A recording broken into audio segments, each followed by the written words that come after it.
ভাই একটা কথা কইতাম। জি বলুন। দেখেন তো, এটা আমেনা খাতুনের বাসা কিনা? হ্যাঁ, এটা তো ঠিকই আছে, এই বাড়িটা ধরেন। আচ্ছা ঠিক আছে বাজান।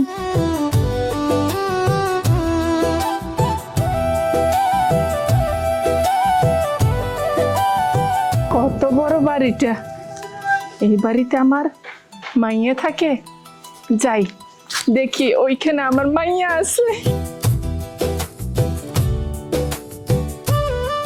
আরে এই মহিলাকে, এই মহিলা, এই কে আপনি? হ্যাঁ, এই গেট খোলা ভাই ঢুকছেন কি লেগে? হ্যাঁ, বাইরে যান। বাজান, আমার একটা কথা শোনো।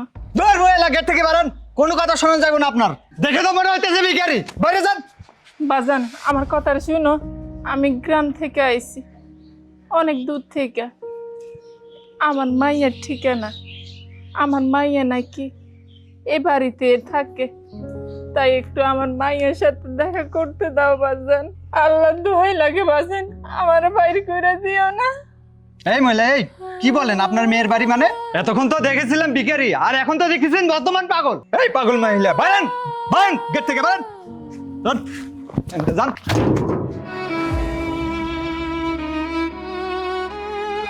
এই গেটের ভিতরে আর না দেখি। আরে এখন আবার কি হলো বাইরে? মকবুলকে নিয়ে আর পারি না, একটু চোখের আড়াল হলে চিল্লাচিল্লি লাগা যায়। এই কি হয়েছে রে মকবুল? জি স্যার, এক ভিখারি। কথা শুনে মনে হলো ওই মহিলাটা একদম পাগল। আরে তুই বাহিরে ঝামেলা করিস না, উনাকে ভিতরে পাঠিয়ে দে। জি স্যার, ডাকতেছি। যান, আপনাকে ডাকতেছে স্যার।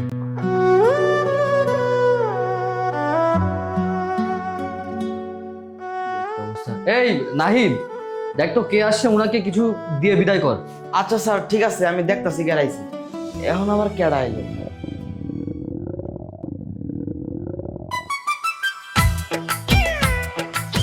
কত বড় বাড়িতে আমার মাইয়া থাকে। অনেকদিন পর আমার মাইয়ারে দেখব। যাক, আমার মাইয়াটা একটা ভালো পরিবেশে আছে, এটাই তো অনেক।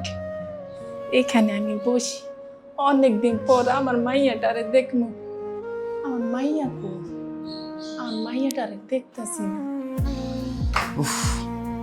পেটে পেতে মারার সময় পায় না। আরে আপনি কেডা?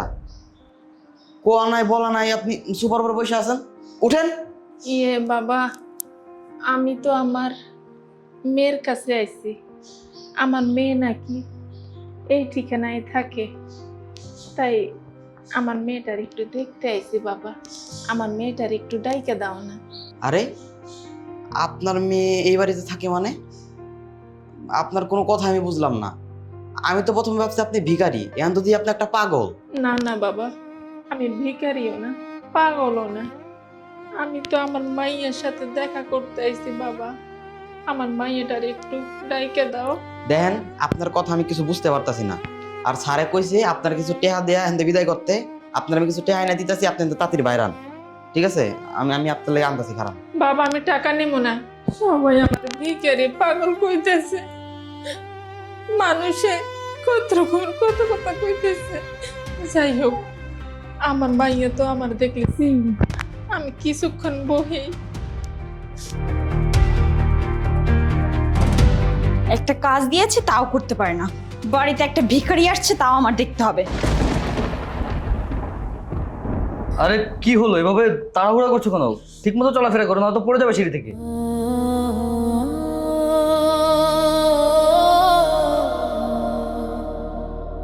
মা, আমি না। আরে কি ব্যাপার, আপনি এখনো বসে আছেন এখানে?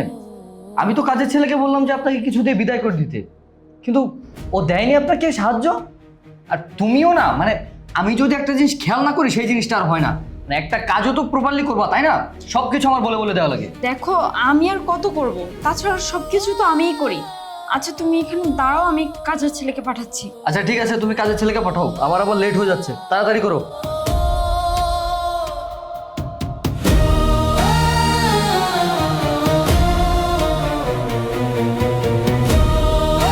মা, আমি না। তুই কেমন আছিস মা? আমি তোর দেখতে আইছি মা, অনেকদিন হয়ে গেল। আরে তুমি যে আসছো, তুমি একটাবার আমাকে ফোন দিছো যে তুমি এখানে আসবা? মা, তুই তুই এটা কি কইতেছস? অনেকদিন হয়েছে তোর দেখি না, আজ যে নাম্বারটা দিছস ওই নাম্বারটা আমি হারাই ফেলছি। আর যে ঠিকানাটা দিছস অনেক কষ্ট কইরা মানুষের জিজ্ঞেস কইরা কইরা আইছি। তুই আমার একটু খোঁজ খবর নিস না মা? তুই কেন যাস না? তাই আমি তোরা দেখতে চলে আইছি মা। চুপ করো মা, তুমি আর একটা কথাও বলবো না। এখানে বসো। আচ্ছা মা, আমি যে তোমার সাথে যোগাযোগ রাখি না, তোমার কোনো খোঁজ খবর নেই না, তুমি কি কিছু বুঝতে পারো না যে আমি তোমার সাথে কোনো যোগাযোগ রাখতে চাই না? তুমি তারপরও কেন ঠিকানা নিয়ে এখানে চলে আসছো? দেখো মা, তোমার জামাই যদি কোনোভাবে জানতে পারে যে তুমি আমার বাড়িতে আসছো আর তুমি গরিব, তাহলে বুঝতে পারছো কত বড় সমস্যা হবে। দেখো মা, আমি চাই না আমার জামাই তোমার ব্যাপারে কোনো কিছু জানো। ও জানে আমার মা বাহিরে থাকে। দেখো, তুমি যে রাস্তা দিয়ে আসছো সেই রাস্তা দিয়ে চলে যাও। তাছাড়া দেওয়ালেরও কান আছে, যে কোনো মুহূর্তে যে কেউ শুনে ফেলতে পারে। তুমি চলে যাও মা, যাও। আমি তোমার সাথে পরে কথা বলবো। আবার কি হয়েছে? তোমাকে যেতে বলছি না? মা, তুই এটা কি কইলি? তোর বিয়ে হইছে? এটা তোর শ্বশুর বাড়ি? আমি অনেক খুশি হয়েছি রে মা। তুই একটা ভালো পোলা দেখে বিয়ে করছস। হ মা, আমি বিয়ে করছি। আর তোমার আমি সব কিছু পরে খুলে করবো। তুমি বাড়ি যাও, তোমার ফোন দিব। তাছাড়া তোমার জামাই যদি কোনোভাবে জানতে পারে যে আমার মা একটা ভিখারি ফকিন্নি ঘরের মাইয়া আমি, তাহলে আমার এই বাসা থেকে বের করে দিবে। মা, তুমি একটা কাজ করো, তুমি চলে যাও। তুমি যদি চাও তোমার মায়ের সুখী হয়, তাহলে তুমি এইখান থেকে দয়া করে চলে যাও। দেখো, আমি চাই না তোমার জন্য আমার সংসার কোনো ঝামেলা হোক। তুমি ভালোই ভালোই এখান থেকে চলে যাও। তুই এভাবে বলতে পারলি মা? আমি গরিব বইলা আমার চইলা যাইতে কইতেছস? মারে, তুই এটা কিভাবে বলতে পারলি? আমি যে তোর মা, তোরে আমি 10 মাস 10 দিন গর্ভে ধরেছি, কত কষ্ট কইরা তোরে আমি মানুষ করছি, মানুষের বাসায় কাজ করে লেখাপড়া শিখাইছি। আর সেই তুই আমার অস্বীকার করলি মা, আমার চইলে যাইতে কইতেছস? ঠিক আছে মা, যেহেতু আমি থাকলে তোর সংসার নষ্ট হয়ে যাইব, আমি থাকবো না। আমি চাই আমার মাইয়া ভালো থাকুক, সুস্থ থাকুক, সুখে থাকুক। আমি চইলা যাইতেছি মা। হ্যাঁ, তাই করো। এতক্ষণ পর যে বুঝতে পারছো, এটাই অনেক। যে রাস্তা দিয়ে আসছো সেই রাস্তা দিয়ে চলে যাও। ম্যাডাম, ওই যে সারা তো কইছিল হেরা কিছু টাকা দিতে, কিন্তু ডরা তো টাকা নাই। আচ্ছা, আপনি একটা কাজ করেন, ওই যে ওনারা কিছু টাকা দিয়ে দেন, আর আমি এখন বাজারে যাই। স্যারে বাজারে যেতে গেছিল। আচ্ছা ঠিক আছে, তুই যা, আমি দেখতাছি। আচ্ছা।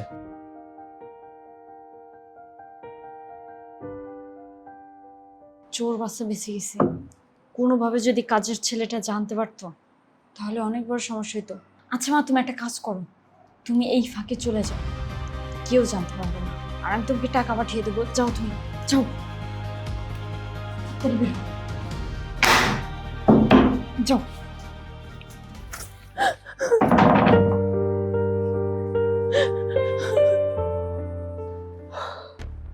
আল্লাহ, চোর বাচ্চা বেঁচে গেছে। নিজের মেয়ে কার ধাক্কা দিয়ে বের করে দিয়েছে শুধু নিজের সুখের জন্য। আমি আর তোর কাছে আমু না মা, আমি চলে যেতেছি, আমি চলে যেতেছি।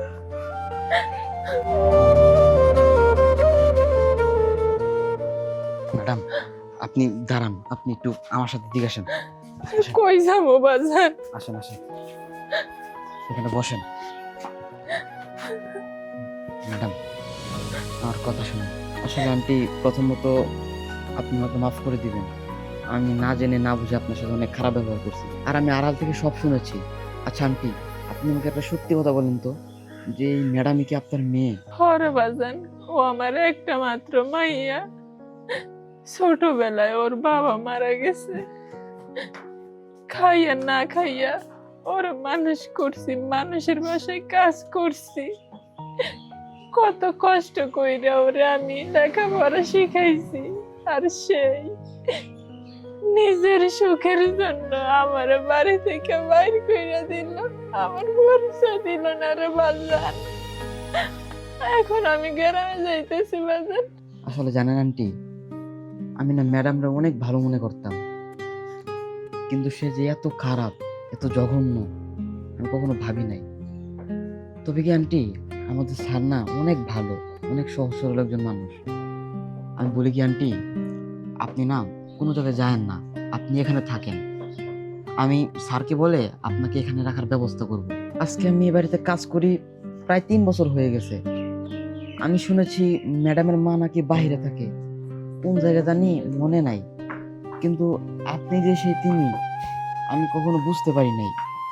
আমি বলি কি, আপনার কোথায় যাওয়ার দরকার নাই, আপনি এখানে থাকবেন, আমি স্যারকে বলে ব্যবস্থা করব। আর হ্যাঁ, একটা কথা শুনুন। বাজান, যদি সমস্যা হয় তখন? আরে কোনো সমস্যা হইব না, আমি আছি না, আপনি আমার আপনার পোলার মতোই দেখবেন। আর এখন তো বাড়িতে স্যারও নাই। আচ্ছা, আপনি না এখানে বসে থাকেন, আমি আমি ব্যবস্থা করব, ঠিক আছে? আপনি কিন্তু এখান থেকে লড়বেন না, ঠিক আছে? আমি আমি আসতেছি। বাজান, যদি কোনো সমস্যা হয় তখন আমি কি করব? তাছাড়া আমার মাইও চাই না আমি এখানে থাকি। আমি যদি এখানে থাকি, আমার মায়ের সংসারটা নষ্ট হয়ে যায়, তাহলে তো আমার মাইয়া আমার জীবনেও ক্ষমা করব না। কোন দিকে যাব আমি? না না, আমি থাকবো না, আমি চলে যাই। আমি মা হয়ে আমার মেয়ের সর্বনাশ করতে পারবো না। আমি চলে যাই, আমি চলে যাবো। আরে আন্টি তো চলে যাচ্ছে। আন্টি! আরে কি ব্যাপার, আপনি এখনো যান নাই? আর আপনি এইভাবে কান্না করছেন কেন? কি হয়েছে? না বাবা, আমার কিছু হয় নাই, আমি চলে যাইতেছি তো তাই। আরে আন্টি, আপনার না বললাম এখানে বসে থাকতে। স্যার, আপনি কখন আসলেন? হ্যাঁ, আমি বাসায়, কারণ বাসায় একটা ফাইল রেখে আসছিলাম তো, এটা নিতে আসছি। কিন্তু উনি কান্না করছে কেন, আমি তো কিছুই বুঝতে পারলাম না। নাহি স্যার, আপনার সাথে একটু কথা ছিল স্যার। আন্টি আসেন, চলো।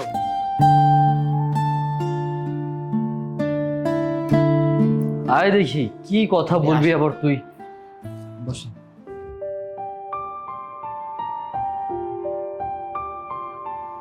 কিরে, কি বলবি? স্যার, আপনার সাথে আমার কিছু জরুরি কথা আছে, আপনাকে শুনতেই হবে স্যার। আরে কি কথা বলবি বল, এরকম আমতা আমতা করছিস কেন?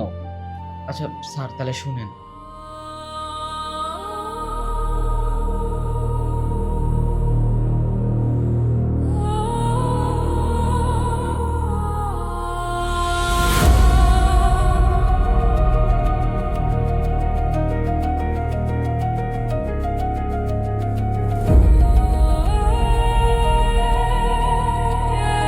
এই হলো ঘটনা স্যার। কি বলছিস তুই নাহিদ এসব? আসলে কি ঘটনা সত্য? স্যার, আমার কথা যদি আপনার বিশ্বাস না হয়, আপনি তাকে জিজ্ঞেস করেন। বাবা তুমি থামো, আমার মেয়ে আমাকে অস্বীকার করেছে, আমি এখানে থাকবো না। আমার মেয়ে বলেছে চলে যেতে, যদি না যাই জামাই আমার মেয়েটাকে বাড়ি থেকে বের করে দিব, তাই আমি চলেই যাইতেছি। দাঁড়ান আপনি, আপনি কোথাও যাবেন না, বসুন, আপনি এখানে বসুন, আসেন। আচ্ছা, আপনি আমাকে সত্যি করে বলেন তো, আপনি কি আমার ওয়াইফ আমিনার মা, মানে আমার শাশুড়ি? আজকে আপনি চুপ করে থাকবেন না, বলুন আপনি কি আমিনার মা? হ্যাঁ বাবা, আমি আমেনার সেই হতভাগা মা। আমেনার বাবা ছোটবেলা মারা যায়, আমি আমেনাকে কোলে পিঠে করে মানুষ করি, মানুষের বাসায় কাজ করে। আর আমেনা আমারে কইতাছে যে তুমি চইলা যাও, তোমার জামাই যদি শুনে তাহলে আমার তালাক দিব। তাই আমি চইলা যাইতাছি বাজান, আমার যাইতে দাও। আমি চাই না আমার মেয়ের ক্ষতি হোক, আমার মেয়ে ভালো থাকুক, সুখী থাকুক। আমি মা হয়ে এটাই চাই, এটাই চাই বাবা। স্যার, এত কিছু শোনার পরেও আপনি এখন অবিশ্বাস করবেন? থাম নাহিদ, যা বুঝার আমি বুঝে গেছি। এত বড় সত্য আমার বউ কিনা মিথ্যায় রূপান্তরিত করলো। আচ্ছা, ও যদি আমাকে সত্যিটা বলতো, আমি কি ওকে মেনে নিতাম না? আমি কি ওর সাথে সংসার করতাম না? তারপর কেন আমার সাথে এত বড় মিথ্যা, এত বড় প্রতারণা করলো? ও যেহেতু ওর মাকে অস্বীকার করছে, তার মানে 2 দিন পরে যে আমাকে অস্বীকার করবে না, তার কি গ্যারান্টি? আচ্ছা শোনেন মা, আপনার মেয়ে অমানুষ হতে পারে, কিন্তু আমি অমানুষ নই। আপনি আজকে থেকে এই বাড়িতেই থাকবেন, আর আপনার মেয়েকে আমি দেখছি। নাহিদ, ওনাকে উপরে নিয়ে যা, পরে যা হবে আমি দেখে নিব। যা।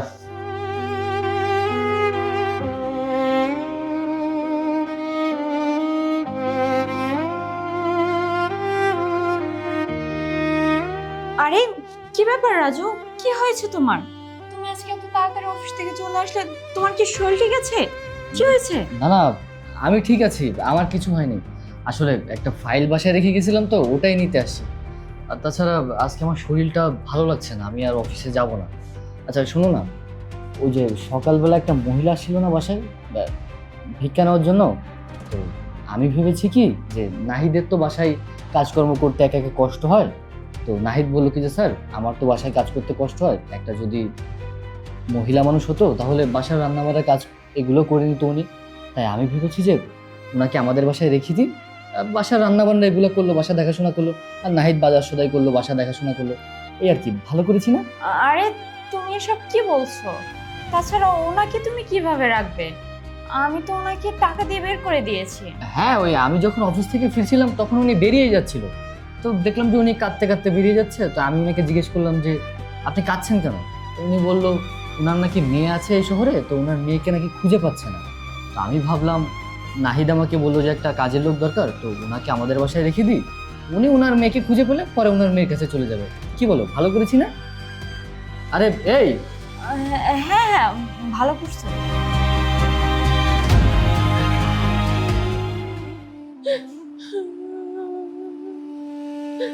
আজকে মেয়ের বাড়িতে আসছি বলে মেয়ে আমাকে যেভাবে ইচ্ছে সেভাবে অপমান করেছে এবং কি বলেছে চলে যেতে। হে আল্লাহ, এত কষ্ট আমি কই রাখি, নিজের পেটের মেয়ে আমাকে অপমান করেছে। আন্টি, আপনি এখনো ঘুমান নাই? আরে আপনি কান্না করছেন কেন? থাক, কান্না করেন না, সব ঠিক হয়ে যাবে। অনেক রাত হয়ে গেছে আন্টি, ঘুমিয়ে পড়েন। বাজান রে, ঘুম কি আর আসে? ঘুম তো আসে না। ঠিক আছে বাজান, তুমিও ঘুম। আচ্ছা আন্টি, ঘুমিয়ে পড়েন আন্টি।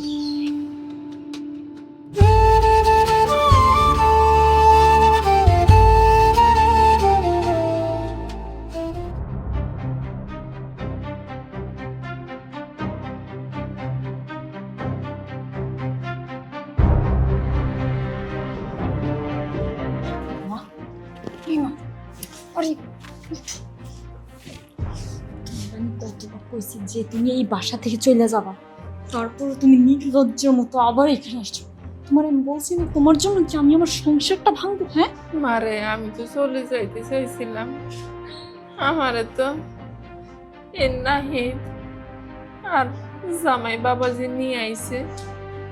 এখন জামাই বলছে আমি এখানে থাকতে। চুপ করো মা, তোমার ন্যাকামি আর দেখতে মন চায় না। তোমার জামাইরে কিসের জন্য তুমি বলছো যে তুমি এই জায়গায় মাইয়া খুঁজতেছো? দেখো মা, তোমার আমি ভালোই ভালোই করতেছি। তোমার জামাই মনে হয় সব কিছু জানে না। তোমার জামাই কোনো কিছু জানার আগে তুমি কালকে সকাল ভোর ভোর একেবারে আমার বাসা থেকে চলে যাবা। আর তুমি কোথায় যাবা, কি করবা সেটা আমার দেখার বিষয় না। দেখো, তোমার জন্য আমার সাজানো গোছানো সংসারটা যদি নষ্ট হয় মা, আমি কিন্তু তোমাকে সাইরা কথা কমি না। আচ্ছা ঠিক আছে মা, আমি কালকে সকালেই কাউকে না জানাইয়ে চলে যাব। এটা জানি তোমার মাথায় থাকে। কালকে ফজরের আজান দেওয়ার সাথে সাথে তুমি এই বাসা থেকে চলে যাবা। আর আমার জানি সকালে উঠে তোমার এই মুখটা জানি না দেখতে হবে, ঠিক আছে? উঠে যাবে। নিজের মেয়ে মায়ের সাথে এভাবে কথা বললো।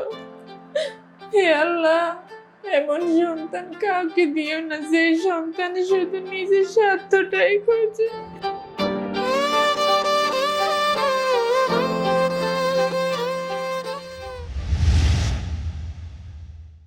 ভুল। এই জি ম্যাডাম।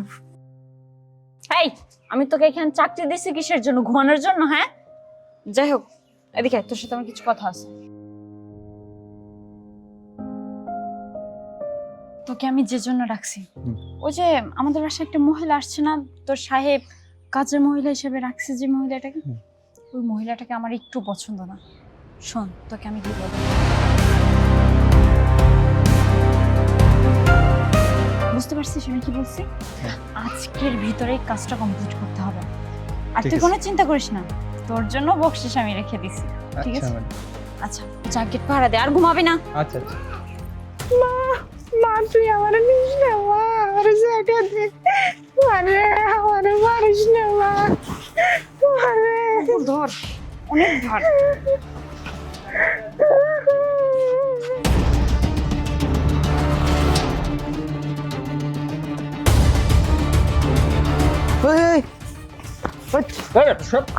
আরে আরে ছাড়ো, আরে কিচ্ছু এই, যায়। আরে বসতো না দেখি। আয় হায়, এ তো আন্টি।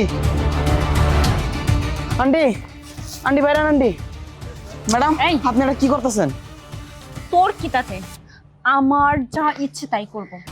আমার বাড়িতে থেকে আমার বাড়িতে কি আবার আমার উপরে কথা বলিস? আপনি আপনি কোনো কথা কইবেন না। আপনারা কি মানুষ নাকি অমানুষ? আন্টি, আন্টি ওঠেন। আমার আন্টির আপনারা কি করছেন?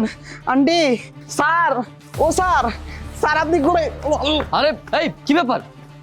স্যার, তুমি নাইটকে ধরছো কেন? আর এ বস্তার ভিতরে কি? স্যার এর মধ্যে ম্যাডামের মা স্যার, আপনি দেন। না নির্লা, এই নাই ধরো, ওনাকে উঠাও। স্যার আমি আপনার কইছিলাম না স্যার যে ম্যাডাম ওনারে বস্তাবন্দি করে মারা ফেলাতে চায়। আজকে আজকে আপনি নিজে চোখে দেখছেন তো স্যার। আন্টি উঠেন। আমি না, নাহিদা সব কি বলছে? আরে রাজু, তুমি আমার কথাটা শোনো। আসলে হয়েছে কি, এই মহিলা ওই যে তুমি আমাকে বাসর রাত্রে একটা নেকলেস গিফট করছিলে না, সেটা নিয়ে চুরি করেছে। তাই আমি দারোয়ানকে ডেকে ওনাকে বস্তাবন্দি করে গেটের বাইরে বের করতে চেয়েছিলাম, কিন্তু ওই নাহিদ এসে উল্টা আমাদেরকে ভুল বুঝছে। দেখো প্লিজ, তুমি আমাদেরকে ভুল বোঝো না। আর আমি চাই না এরকম একটা চোর মহিলা আমাদের বাসায় থাকুক। এই চুপ করো, অনেক হয়েছে, অনেক দেখেছি আমি। আর কত মিথ্যে কথা বলবে তুমি? হ্যাঁ, উনি বাসায় আসার পর থেকে তুমি কি মনে করছো যে আমি কিচ্ছু জানি না? আমি কিন্তু সবই জানি। আমি শুধু দেখতেছিলাম যে তুমি কি করো, তুমি কত দূর যেতে পারো। আজকে তোমার পিছু করতে করতে আমি এই পর্যন্ত এসে দেখলাম যে তুমি তোমারই মাকে বস্তাবন্দি করে বাইরে ফেলে দিচ্ছ, শুধুমাত্র এই টাকা পয়সা, বাড়ি গাড়ি, এই সম্পত্তির লোভে। মানে নিজের মাকে কি কেউ কখনো এরকম করতে পারে? হ্যাঁ, তুমি কি মানুষ? ইয়ে মানে রাজু, এই চুপ! একটা বৃদ্ধা মহিলা সেই গ্রাম থেকে আসছে তার মেয়ের খোঁজে, আর সেই মেয়ে হচ্ছিস তুই। কিন্তু তুই আজকে এই অর্থ সম্পত্তির লোভে নিজের মায়ের পরিচয় দিচ্ছিস না। হ্যাঁ, তুই আমাকে ঠকিয়েছিস, মিথ্যে কথা বলে তুই আমাকে বিয়ে করেছিস। আমি তো তোকে ভালোবাসতাম, তাই না? তুই যদি আমাকে সত্যিটা বলতি, আমি তো তোকে ছুঁড়ে ফেলে দিতাম না। তোকে আমি আগেও ভালোবেসেছি, এখনো ভালোবাসি। আমি তো তোর অর্থ সম্পত্তি, টাকা পয়সা এইসব দেখে তোকে ভালোবাসি নাই। আমি তোকে দেখে ভালোবেসেছি, তোর মনটাকে দেখে ভালোবেসেছি। কিন্তু তোর এই সুন্দর চেহারার পিছনে, তোর এই অভিনয়ের পিছনে যেরকম একটা কুৎসিত চেহারা আছে, আমি আগে জানতাম না। তুই আসলেই একটা জানোয়ার। বাবা থামো, অনেক হয়েছে। যে মেয়ে কিনা নিজের সুখের জন্য নিজের মাকে বস্তাবন্দি করতে পারে, সে আমার সন্তান হতে পারে না। আর তার বাড়িতে আমি 1 মিনিটও থাকবো না বাবা। আমি চলে যেতেছি, আমি চলে যেতেছি বাজান।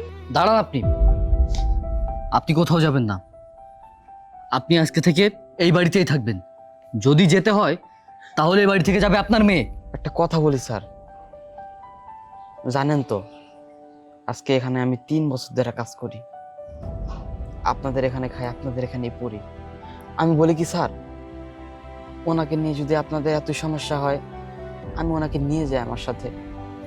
আমার তো কোনো মা নাই, মার অভাবটা আমি বুঝি স্যার।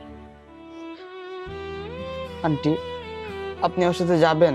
আপনার মাঝে আমি আমার মাকে খুঁজে পেয়েছি, আপনি প্লিজ না করেন না। এই দেখ, দেখেছিস আজকে যেই ছেলেটা আমাদের বাসায় কাজ করে সেই ছেলেটা নিজের মায়ের অভাব বুঝতে পেরেছে, কিন্তু তুই ওনার পেটের সন্তান হয়েও আজকে তুই তো নিজের মাকে বস্তাবন্দি করে বাসা থেকে বের করে দিচ্ছিস শুধুমাত্র একটু সুখের আশায়। আমেনা, এভাবে কি সুখে থাকা যায় আমেনা? রাজু প্লিজ, তুমি আমাকে মাফ করে দাও। আমি অনেক বড় ভুল করে ফেলছি। আমি বুঝতে পারিনি মা আসলে কতটা দামি। আমি টাকা পয়সার লোভে আমি আমার মাকে অস্বীকার করেছি। রাজু প্লিজ, তুমি আমাকে মাফ করে দাও। মাফ? আমেনা, তুমি কার কাছে মাপ চাইছো? আমার কাছে মাপ চাইছো? আরে আমেনা, যে না জেনে ভুল করে আমেনা তাকে মাফ করা যায়, আর যে জেনে বুঝে অন্যায় করে তাকে কখনো মাফ করা যায় না। আর তুমি আমার কাছে মাফ চাইছো কেন? তুমি যার সাথে অন্যায় করেছো তার কাছে মাফ চাও। হ্যাঁ রাজু, তুমি ঠিক বলছো। যে জেনে শুনে ভুল করে তাকে কখনো ক্ষমা করা যায় না। আর আমি অনেক বড় ভুল করে ফেলেছি, তুমি আমাকে মাফ করে দিও। মা, ও মা, তুমি আমাকে মাফ করে দাও। আমি না জেনে শুনে তোমার সাথে অনেক অন্যায় করেছি, আর তুমি আমাকে মাফ করে দাও। তুমি তো আমাকে 10 মাস 10 দিন গর্ভে ধরেছিলে, কিন্তু আমি সেটা বুঝতে পারিনি। আমি তোমার সাথে অনেক অন্যায় করেছি। তোমাকে বাসা থেকে চলে যেতে বলেছি, তোমাকে অস্বীকার করেছি। মা, আমি যে পাপ করেছি জানি তার কোনো ক্ষমা হয় না। তারপরেও আমি তোমার মেয়ে হয়ে তোমার কাছে ক্ষমা চাইছি। মা, তুমি আমাকে মাফ করে দাও। মারে, আমি যে তোর মা, কোনো মা তার সন্তানের উপর রাগ করে থাকতে পারে না মা। আমিও রাগ করিনি, তুই তোর ভুল বুঝতে পেরেছিস, এতে আমি অনেক খুশি মা। হায় মা।